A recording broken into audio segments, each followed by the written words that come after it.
Welcome to সিশন একাডেমিতে স্বাগত। আজকে আমরা ডেইলি ম্যাথস টেস্ট সিরিজের ক্লাস নাম্বার 35 শুরু করব। আজকে ম্যাথসের উপর কম্পিটিটিভ এক্সামের যারা প্রিপারেশন নিচ্ছ অবশ্যই ক্লাসটা শেষ পর্যন্ত দেখো। এই টাইপের ম্যাথস তোমরা পরীক্ষায় পাবে। ওকে, আমি প্রথমে 10টা কোশ্চেন আজকে শো করব। প্রথমে তোমরা নিজেরা সলভ করো, তারপর আমার সঙ্গে অ্যান্সার মেলাও। ওকে, চলো let start.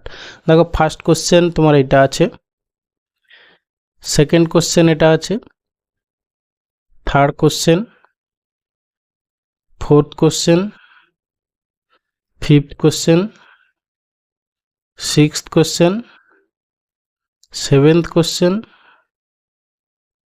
Eighth question, question number 9 and question number 10। Okay, তোমরা আগে সলভ করে ফেলো। এবারে আমরা চলো ফার্স্ট কোশ্চেনে চলে যাই। বলেছে the some of all even numbers between 21 and 51। ঠিক আছে, আচ্ছা 21 থেকে 51 পর্যন্ত কতগুলো আমাদের ইভেন নাম্বার আছে আশা করি আমরা সবাই জানি। আচ্ছা 20 পর্যন্ত ছেড়ে দাও, তাহলে হচ্ছে গিয়ে 21 থেকে 50 মানে কতগুলো আমাদের 30টা নাম্বার। 30টা নাম্বারের মধ্যে 15টা হচ্ছে গিয়ে জোড়, 15টা বিজোড়, 51টা আমি ছেড়ে দিলাম। আমার যেহেতু ইভেন নাম্বার বলেছে, তাহলে এখানে আমরা 15টা জোড় 15টা বিজোড়, তাহলে এখানে জোড় সংখ্যা কতগুলো 15টা। এবার হচ্ছে আমাদের একটা সামের ফর্মুলা। হ্যাঁ, যদি সমান্তর প্রকৃতির ক্ষেত্রে সাম ইকুয়াল টু কি না হচ্ছে গিয়ে n/2 into a plus L, মানে first number plus last number. Okay, তাহলে এখানে আমার n এর মান কত, আমরা 15টা ইভেন নাম্বার দেখলাম, বাই 2 n/2, এ মানে ফার্স্ট নাম্বার, ফার্স্ট এখানে 21 থেকে 51, এর মধ্যে ফার্স্ট ইভেন নাম্বার কত 22, আর লাস্ট ইভেন নাম্বার হচ্ছে গিয়ে তোমার 50। ব্যাস, এটাই হচ্ছে গিয়ে আমাদের অ্যান্সার হবে। ওকে, তাহলে 15 ইন্টু এখানে হচ্ছে কত 72 বাই হচ্ছে গিয়ে 2, তাহলে হচ্ছে কি এটা গুণ করো 36, এ কাটাকাটি করলাম, তাহলে এবার 15 দিয়ে গুণ করলে কত হবে 15×6, আচ্ছা 15×3 45 মানে 450, আর 15×6 90 মানে হচ্ছে গিয়ে 9×5 = 14 মানে 540। 540 মানে অপশান বি অ্যান্সার। ওকে, এরপরে আসি কোশ্চেন নাম্বার 2। কী বলেছে দেখতেই পাচ্ছ তোমরা, এখানে পৌনপুণিকের একটু প্রবলেম দিয়েছে।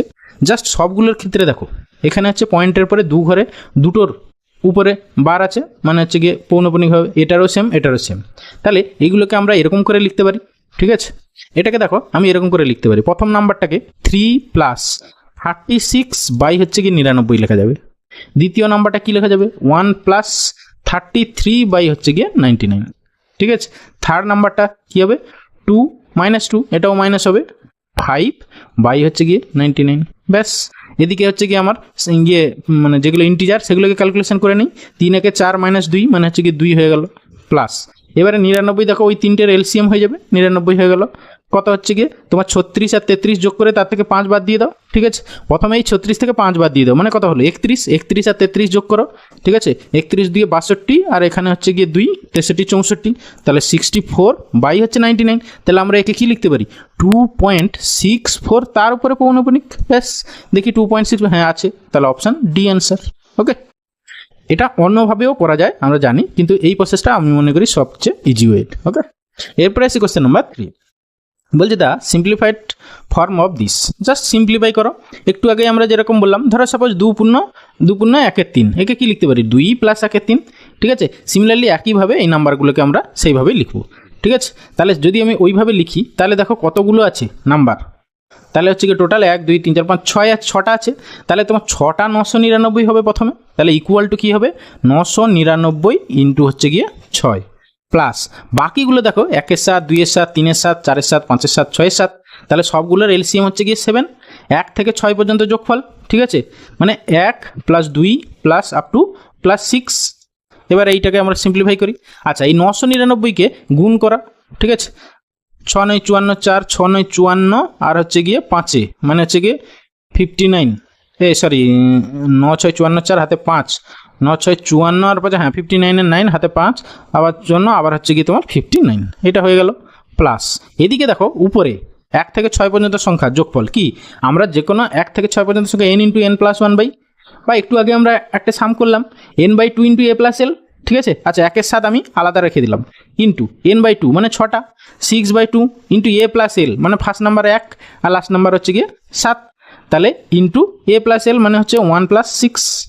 ওকে, তাহলে এই 7 কেটে গেল, 2 3 6, এবার যোগ করো, তাহলে কত হবে 5997। 5997 মানে অপশান এ অ্যান্সার। ওকে, এরপরে আসছি কোশ্চেন নাম্বার 4 কি বলেছে দেখো, বলেছে a number when divided by 2, 3 or 5 gives the remainder 1 the number is. আমরা ইন জেনারেল বেসিক ওয়েতে কীভাবে করব না, প্রথমে 2, 3, 5-এর এলসিএম বের করব, ঠিক আছে, তারপরে ইত্যাদি ইত্যাদি করব, ওই প্রসেসে আমরা যাব না, আমরা অপশান টেস্ট করব। তাহলে যে নাম্বারটা অ্যান্সার হবে সেখান থেকে এক বাদ দিলে, হ্যাঁ, যে অ্যান্সারটা হবে, হ্যাঁ, সেখান থেকে যদি আমি এক বাদ দিই সেই নাম্বারটা হচ্ছে কি 2, 3 আর হচ্ছে 5, এই তিনটে দ্বারা ডিভিজিবল হতে হবে, ঠিক আছে। তাহলে আমি প্রতিটা নাম্বার থেকে প্রথমে এক বাদ দিয়ে টেস্ট করব সেটা 2, 3, 5 দ্বারা ডিভিজিবল কিনা। প্রথম নাম্বারটা দেখি, আমি এক যদি বাদ দিয়ে দিই -1 করি 30, দেখো সেটা 2 দিয়েও ভাগ যাবে, 3 দিয়ে, আবার 5 দিয়ে, তাহলে এটাই হবে অ্যান্সার। আর বাকি টেস্ট করেও লাভ নেই, তাও একবার তুমি টেস্ট করে দেখে নিতে পারো। এখান থেকে তুমি এক বাদ দাও, তাহলে কত হলো 46 তো আর 5 দ্বারা ডিভিজিবল হবে না, তাহলে অপশন বি বাদ। এখান থেকে আবার এক বাদ দিয়ে দাও, তাহলে এটা 48, এটাও তো আর 5 দ্বারা ভাগ যাবে না, এটাও বাদ। তারপর এখান থেকে এক বাদ দিয়ে দাও, এটা কত 52, সেও 5 দ্বারা ভাগ যাবে না, তাহলে এটাও বাদ। তাহলে বুঝতেই পারছো অপশান এ হচ্ছে অ্যান্সার, ঠিক আছে। আমরা অপশান টেস্ট করব, 4টে অপশানের মধ্যে আমার একটা অপশান বের করা নিয়ে কথা, ঠিক আছে। আমরা বেসিক মেথড মানে প্রপার্টি ইউজ করে আমরা করতেই পারি অপশান এলিমিনেট, ওকে। এরপরে আসছি কোশ্চেন নাম্বার 5, বলে যে out of 2,500 people only 60% having saving habit, ঠিক আছে। তাহলে সেভিং হ্যাবিট আমার কত 2,500-এর মধ্যে 60% লোকের মধ্যে আছে। আচ্ছা, তার মধ্যে বলছে ইফ 30% সেভ ইন ব্যাঙ্ক, তাদের মধ্যে 30% হচ্ছে ব্যাংকে সেভ করে, আর 32% হচ্ছে গিয়ে পোস্ট অফিসে সেভ করে, and the rest invest in share, the number of share holder sir. তাহলে প্রথমে আমরা সেভিং হ্যাবিট আছে যতজন তাদের নাম্বার বের করে নিই, তাহলে কত হবে 2,500 ইন্টু হচ্ছে 60/100, ঠিক আছে। তাহলে 0, 0, এই 0 একটা কাটো, এই 0 কাটো, 25, 6, 150, মানে হচ্ছে 1500। এই 1500 জন হচ্ছে গিয়ে টোটাল সেভ করে, ঠিক আছে।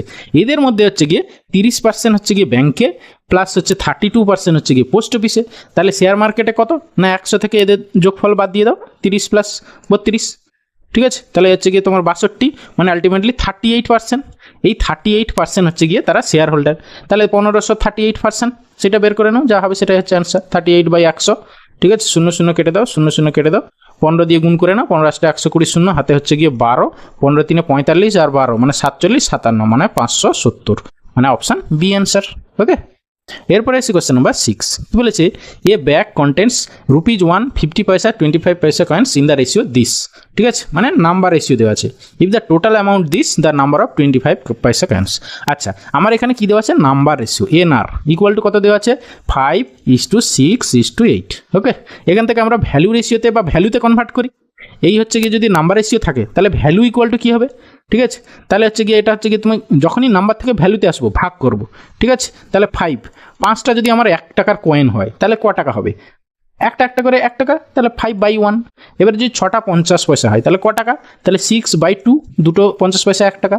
আর যদি 8টা 25 পয়সা হয় তাহলে ক টাকা 8/4, ব্যাস। এইটা মানে কত টাকা হচ্ছে দেখো, 2, 3, 6, 4, 2, 8, তাহলে 5, 3, 8, 2, 10 টাকা হচ্ছে, ঠিক আছে। তাহলে আমার যদি টোটাল 10 টাকা হয়, ঠিক আছে, সেই 10 টাকার মধ্যে 25 পয়সার কয়েন চেয়েছে তো আমার অ্যান্সার, হ্যাঁ। 25 পয়সার কয়েন কটা আছে, 8টা আছে, ঠিক আছে। এবার যদি বলে 240 টাকা হয়, ঠিক আছে, 240 টাকার মধ্যে তাহলে 25 পয়সার কয়েন কটা থাকবে, ব্যাস, ঠিক আছে। এবার 10 থেকে 240 কী করে আসছে, ইন্টু 24 করে দিয়েছে, ঠিক আছে। তাহলে 8-এর সঙ্গে তুমি 24 গুণ করে দাও, যা হবে সেটাই হচ্ছে অ্যান্সার, ঠিক আছে। তাহলে হচ্ছে গিয়ে 8, 4, 32, 2, 8, 2, 16, 17, 18, 19, মানে 192 হবে আমাদের অ্যান্সার, মানে অপশান ডি অ্যান্সার, ওকে।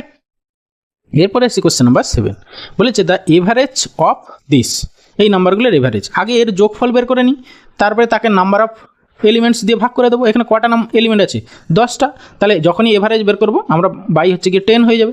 এবারে উপরে হচ্ছে 1 স্কোয়ার 2 স্কোয়ার, মানে উপরে কি 1 square plus 2 square plus up to হচ্ছে 10 স্কোয়ার, এর যোগফল বের করবো। আচ্ছা, আমাদের স্বাভাবিক সংখ্যার বর্গের যোগফলের ফর্মুলা আমরা জানি সবাই, কি না n × n+1 by 2n + 1 by হচ্ছে 6, ঠিক আছে। তাহলে এখানে n এর ভ্যালু কত 10, তাহলে বসিয়ে দিই। তাহলে উপরে হচ্ছে গিয়ে 10 ইন্টু 10 + 1 মানে 11 ইন্টু 10 × 2 = 20 + 1 21 বাই হচ্ছে গিয়ে কত 6, আর ইন্টু 10 তার নিচে একটা ছিল, ব্যাস। এবার এই 10 কেটে গেল, 3-এ কাটো, 3 × 2 = 6, আর হচ্ছে গিয়ে 3 × 7 = 21, তাহলে 11 × 7 = 77 বাই হচ্ছে গিয়ে 2, ঠিক আছে। তাহলে ভাগ করো, 2, 3-এ 6, 2, 8-এ 16, 2, 5-এ 10, 38.5 মানে অপশান বি অ্যান্সার, ওকে। এরপরে আসি কোশ্চেন নাম্বার 8 কি বলেছে a man invest half his capital at the rate of 10% পার অ্যানাম 1/3 তাহলে হাফ হচ্ছে গিয়ে কততে না হচ্ছে গিয়ে 10%-এ 1/3 অ্যাট দ্য আচ্ছা রেস্টের 1/3 কি না সেটা বলেনি আচ্ছা 1/3 অ্যাট দ্য রেট অফ কত 9%। তারপরে অ্যান্ড দ্য রেস্ট তাহলে তোমার টোটাল আমি ধরে নেব টোটাল আমি দেখো এখানে 2 আর 3 তাহলে আমি টোটাল তার অ্যামাউন্টটা আমি ধরে নিই 3 আর 2 এর এলসিএম কত 6 তাহলে আমি ধরে নিলাম 6x তার টোটাল হচ্ছে গিয়ে এইটা হচ্ছে গিয়ে ক্যাপিটাল ঠিক আছে। তার মধ্যে হাফ মানে হচ্ছে গিয়ে তোমার কত 3x হচ্ছে গিয়ে তোমার 10% হারে ইনভেস্ট করেছে বাকি হচ্ছে গিয়ে 1/3 মানে হচ্ছে গিয়ে 2x ঠিক আছে 6x এর 1/3 কত 2x সেটা হচ্ছে কি 9% হারে আর বাকি কত পড়ে আছে তার বলছে অ্যান্ড দ্য রেস্ট 12% পার অ্যানাম দেখো 3 2 5 হয়ে গেছে তাহলে বাকি এক্সটা হচ্ছে কি 12% পার অ্যানামে ইনভেস্ট করেছে। এবার হচ্ছে the average rate of interest পার অ্যানাম তাহলে এবার তারা টোটাল এইটার হচ্ছে গিয়ে কত পার্সেন্ট হচ্ছে গিয়ে বের করে নিই ঠিক আছে। তারপরে সেখান থেকে এভারেজ বলেছে বের করে নেব তাহলে প্রথমটাই হচ্ছে গিয়ে তোমার কত হচ্ছে 3x 10% হারে ঠিক আছে মানে আচ্ছা রেট অফ ইন্টারেস্ট বলেছে তাহলে প্রথমে হচ্ছে গিয়ে তোমার 3x মানে আমরা টোটাল সুদটা কত পাচ্ছি প্রথম ক্ষেত্রে দেখো প্রতি 1 বছরের ক্ষেত্রে ঠিক আছে আমাদের এমনি ফর্মুলা কি I = PRT বাই হচ্ছে গিয়ে 100 ঠিক আছে। তাহলে এখানে আমি প্রথম ক্ষেত্রে দেখো আমি সবগুলো করে নিই একসঙ্গে তাহলে হচ্ছে গিয়ে এটা হচ্ছে গিয়ে 3x ইন্টু আর হচ্ছে গিয়ে 10% ঠিক আছে 10% ইন্টু হচ্ছে গিয়ে 1 বাই হচ্ছে গিয়ে 100 প্লাস দ্বিতীয়টা হচ্ছে গিয়ে 2x ইন্টু 9 ইন্টু 1 বাই হচ্ছে গিয়ে 100 প্লাস এটা হচ্ছে x ইন্টু 12 ইন্টু 1 বাই হচ্ছে গিয়ে 100 ঠিক আছে। এবার এদের এভারেজ বলেছে তাহলে বাই সবগুলোকে হচ্ছে 6x দিয়ে ভাগ করে দেবো আচ্ছা আগে এইটা কত হয় সিম্পলিফাই করে নিই ঠিক আছে। তাহলে হচ্ছে গিয়ে তোমাকে নিচের 100গুলো দিয়ে কাটাকাটি করে নাও প্রথমে যোগ করে নাও সবার নিচে হচ্ছে গিয়ে 100 ঠিক আছে প্রথমটায় কত হবে 30x তারপরে 9 2 18x মানে হচ্ছে 48x আর হচ্ছে 12 48 আর 12 কত হচ্ছে 60x তাহলে ইকুয়াল টু হচ্ছে গিয়ে 0 0 কেটে দাও তাহলে হচ্ছে গিয়ে 6x বাই হচ্ছে গিয়ে 10 ঠিক আছে। তাহলে 6x বাই 10 হচ্ছে গিয়ে ইন্টারেস্ট তাহলে বুঝতেই পারছো 6x এর মধ্যে 6x বাই 10 মানে হচ্ছে 10% ইন্টারেস্ট হবে ঠিক আছে মানে অপশান বি অ্যান্সার। এরপরে এসে কোশ্চেন নাম্বার 9 কি বলেছে এ সাম অফ মানি অ্যামাউন্টস টু 500 টাকা ইন 2 ইয়ার আবার হচ্ছে 540 টাকা ইন 3 ইয়ার হ্যাঁ অ্যাট কম্পাউন্ড ইন্টারেস্ট গুড তাহলে বুঝতেই পারছো 500 টাকার 1 বছরের সুদ হচ্ছে কি 40 টাকা মানে কম্পাউন্ড ইন্টারেস্টের ক্ষেত্রে কি প্রতি বছরের শেষে ক্যালকুলেশন হয়ে ইন্টারেস্ট ক্যালকুলেশন হয়ে অ্যামাউন্ট দাঁড়ায় নতুন ঠিক আছে নতুন প্রিন্সিপাল দাঁড়ায় এবার সেই প্রিন্সিপালটার আবার টোটাল ইন্টারেস্ট হয়ে পরের বছরের আবার নতুন প্রিন্সিপাল হয় তাহলে 500 টাকাটা 1 বছরে বেড়ে হচ্ছে 540 টাকা হয়েছে মানে কি 500 টাকার 1 বছরের সুদ 40 টাকা হয়েছে তাহলে সেখান থেকে রেট অফ ইন্টারেস্ট আমরা পেয়ে যাবো তাহলে আমাদের এমনি তখন হচ্ছে সিম্পল ইন্টারেস্ট চলে এলো I = PRT বাই 100 ঠিক আছে। তাহলে সেখানে দেখো তোমার I = কত মানে হচ্ছে কি 40 টাকা ইকুয়াল টু প্রিন্সিপাল হচ্ছে কি তখন 500 টাকা ইন্টু রেট অফ ইন্টারেস্ট জানি না ইন্টু টাইম হচ্ছে 1 বছর বাই হচ্ছে কি 100 তাই 0 0 0 0 5 8 40 তাহলে রেট অফ ইন্টারেস্ট হচ্ছে কি 8% মানে অপশান সি অ্যান্সার ওকে। এরপরে আসি কোশ্চেন নাম্বার 10 অ্যান্ড খুব ভালো কোশ্চেন দেখো বলেছে স্কোয়ার রুট অফ দিস যখনই মনে রাখবে ধরো এইরকম নাম্বার একটা আছে তারপরে সব ভাগ চিহ্ন ভাগ বি ভাগ সি ভাগ ডি হ্যাঁ এরকম করে পরপর চলতে থাকছে তখন ইকুয়াল টু কি হয় না এ বাই বাকি সবগুলোর গুণফল B into C into D এটা মনে রাখবে তাহলে আমার যেটা দেওয়া আছে সেটা ইকুয়াল টু কী হবে স্কোয়ার রুট অফ উপরে হবে 5 নিচে হচ্ছে গিয়ে 3টে 5-এর গুণফল 5 ইন্টু 5 ইন্টু 5 একটা 5 কেটে গেল ঠিক আছে। তাহলে এর স্কোয়ার রুট যখনই করবো তাহলে আলটিমেটলি 1/5 হবে ঠিক আছে 1/5 এবার 1/5 মানে কি তুমি ভাগ করো 0.5 2 10 0.2 মানে অপশান ডি অ্যান্সার ওকে। তাহলে এইটা আমাকে জানতে হবে থ্যাংক ইউ ভিডিওটা শেষ পর্যন্ত দেখার জন্য আশা করি ভালো লাগলো তাহলে অবশ্যই একটা লাইক করো বন্ধুদের সঙ্গে শেয়ার করো আর চ্যানেলে যদি নতুন হও তাহলে অবশ্যই সাবস্ক্রাইব করবে ওকে ভালো থাকবে বাই।